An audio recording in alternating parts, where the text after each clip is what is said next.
திருமணத்திற்கு ரொம்ப நாள் வரன் தேடியும் வரன் அமையவில்லையா?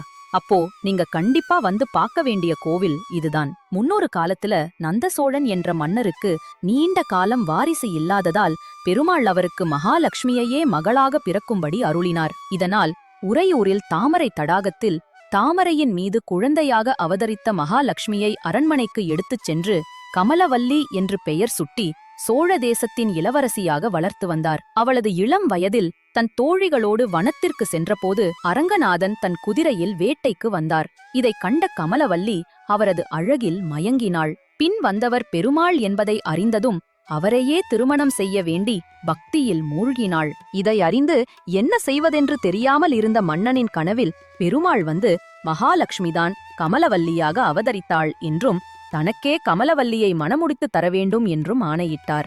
அதன்படி மன்னனும் தன் மகளை ரங்கநாதரிடம் ஒப்படைத்தார். பெருமாளே தனக்கு மாப்பிள்ளையாக வந்ததின் நினைவாக உறையூரில் கோவில் எழுப்பினார். அதுவே இன்று நாம் தரிசிக்கும் உறையூர் கமலவல்லி நாச்சியார் கோவில். இந்த கோவிலை பற்றிய முழு வீடியோவும் எங்க சேனலில் உள்ளது. இதுபோல ஆன்மீகம் மற்றும் வரலாற்று தகவல்களுக்கு எங்க சேனலை சப்ஸ்கிரைப் பண்ணுங்க.